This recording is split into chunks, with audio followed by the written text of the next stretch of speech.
Message, we have to focus that it is not me, nor my partner, it is not us, but only God the Creator can change us. It is the God the Creator can bring salvation in us.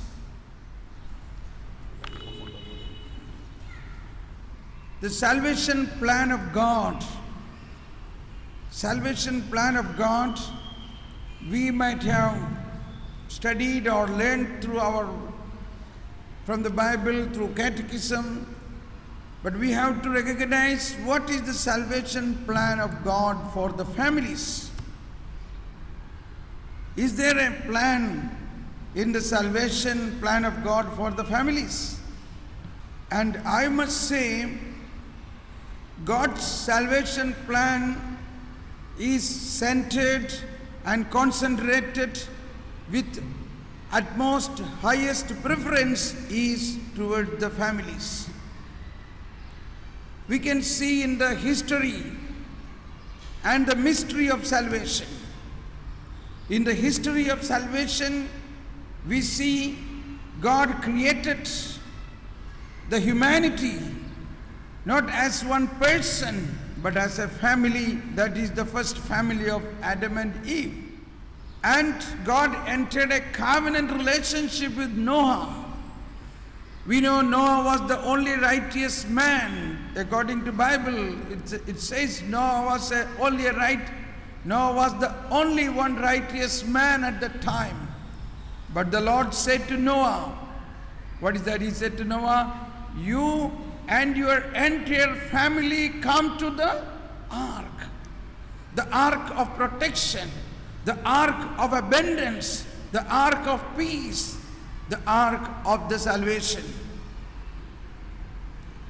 So the rest of the whole world was in chaos, in utter ignorance. But this family alone was saved through water. So this is a sign, or this is a prefiguration of the salvation of our baptism, that this family is saved through water, the flood. And then again comes the family of Abraham. It was not a plan only for the person Abraham, but we can see the whole family is involved in that plan. God raised a father for us, a patriarch for us, to bring the salvation into the world, to bring the blessing into the world. If the first family happened to fallen into sin, but God said to Abraham, you and your children, your family, go forth away from the old generation. I will make you a blessing. Through you, all nations will be blessed. All families will be blessed. So you can see how beautifully God's blessing comes in the family of Abraham. So in that family, there was such a big crisis that his wife is not conceiving. And you know the whole story. Even at the age of 90 or such an old age, God's blessing comes because of the grace of God, not because of the merit of Abraham or Sarah, but because of the promise of God. God has promised, I will bless you. You will have children like the stars of the sky and the sand of the seashore. He believed it. We have heard today in the homily, the grace flows through faith. The blessing comes through faith. When we believe the salvation plan is pointing toward the family, only through the grace of God we can have a happy family life, and it is very much connected with God's salvation plan. And when we believe it, we will receive it. So Abraham believed and he received it. And what has he received? A woman is not getting a child, and even at the old age, he believes, yes, God said it, so it will happen. Here also God said it. What is that God said? You are no longer two, but one. God said it, so it will happen. Maybe we may think, how can my husband or my wife, who is such a different personality, how can I live with such a person? But God said it. So the same way, we can see the beautiful experience of blessing in the life of the family of Abraham. The meaning of blessing, the word meaning of blessing, we can see in its highest level. When a family has no children, a couple after married, no children, and after so many years, they are getting a child. What is this called? It's a blessing, correct? A big blessing. So, what I mean to say, all this plan of salvation is deep rooted in the family. And now, coming to the New Testament, the church teaches us, if the Savior has preached, proclaimed his mission for 3 years, public proclamation for the salvation of the mankind, but nevertheless, Jesus lived 30 years in a family.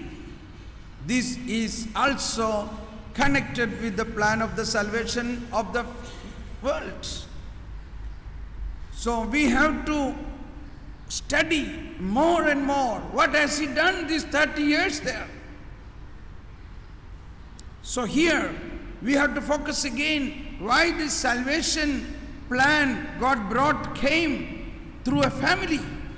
Jesus could have been brought in some other way. God is the creator. He could do many other way for the salvation. But God chose to bring the salvation plan through a family of Nazareth. Today we heard the people were wondering, how can he is a son of a carpenter? How can he have such a big knowledge, such a big wisdom, such a mighty power? Exactly, it is a story of a family. People visibly see the brokenness. People visibly see, oh, he is a son of a carpenter. Yes, our God is such a great God. He could bring such supernatural things in our families. And Jesus, the Savior of the families, the Savior of the world, was born in a family and lived in obedience. He is God himself, but he accepted to be the son of a carpenter. He accepted Mary. He accepted Joseph. He accepted the limited conditions of the family. He accepted the limited situation of the family. He accepted to be born in a stable. Okay. Now, when he began his public ministry, we can see his first miracle. The first miracle took place in a family in Cana with the intercession of Mother. There we can see a big transformation take place. The water changes to wine. The church gives big importance for this first event, because Jesus did this, bring the whole family of that marriage as a big blessing. In the Jewish custom, if the wine is over, that's a big shame. It's a very bad thing in a function, particularly in a marriage. But there, Jesus is doing a miraculous healing. He did not inquire why the wine is over. If the house owner don't know, he should have planned it. We know when we have a marriage, how many days in advance we make a list of the guests. We find out, okay, 1,000 people are there, so we arrange food, little more extra. This is quite normal. So Jesus could have told, why is it so bad? Why these people have not planned it? They should have planned it. They should have bought extra wine. Now at this time you are crying there is no wine? Did he say that? No, nothing. He knows everything. He do not make an account of our wrongdoings. He is mercy. He is grace. He is blessing. So he come to that situation, whatever is lacking, there he brings it. If we are lacking peace, he gives peace. If we are lacking love, he will bring love. If you are lacking joy, he will bring joy. There is no question for him. Why have you not done this? Why you have not preserved it? He gives it. That is salvation. So, the supernatural power, we have to depend that there is a supernatural power which I told you at the beginning, the Creator God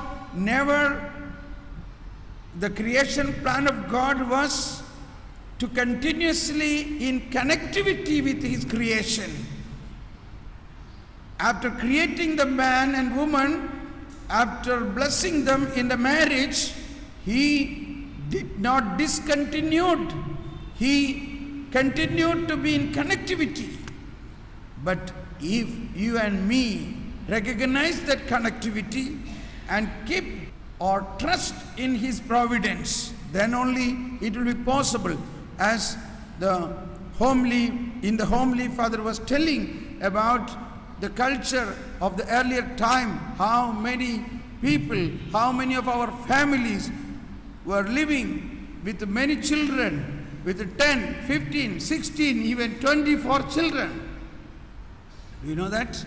A family with 24 children? Yes. The church teaches us marriage is an institution. Marriage is an institution. You know, in Kerala, in Kottayam, I was giving a big Bible convention in a big football stadium.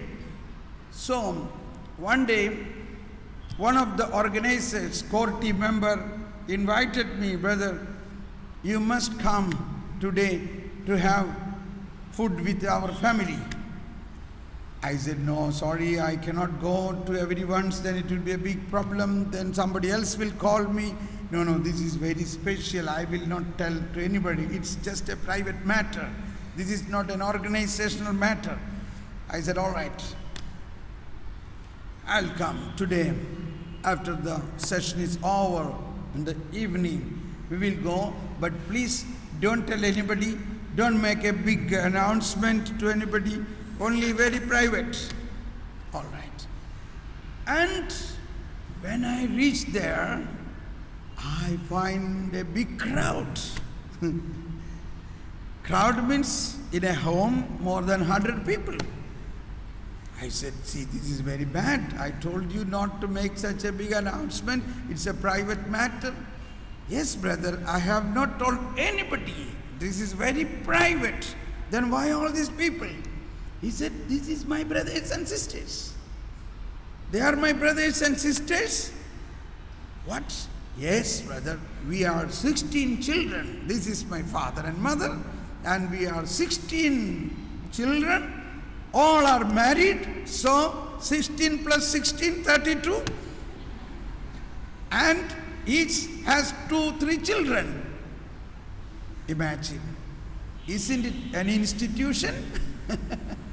So I just felt such an admiration to this father and mother. They are very peaceful. I said, how could you manage, how could you raise these 16 children? They said it was very simple for us. Early morning, every day, we both used to go for Holy Mass, and we offer all these children in the altar. That is all we have done. And we do not know, God has, the providence of God has looked after everybody in so beautiful way. All are happily living. My father is now old, 84 years old or 86 years old now. Even now, it's very difficult, but he will see that he tried to go for everyday Holy Mass. He says, only Jesus can help us. We are 8 children, or rather 10 children, 2 are already in heaven. So 8 are here. But my parents, every day they go for Holy Mass. Every day in the evening, at least 45 minutes it takes the family prayer. In this prayer there is a Bible reading, Rosary, all these things. And there is a competition for who will say the first mystery, like that, when we were children. So this is connected with this promise of God.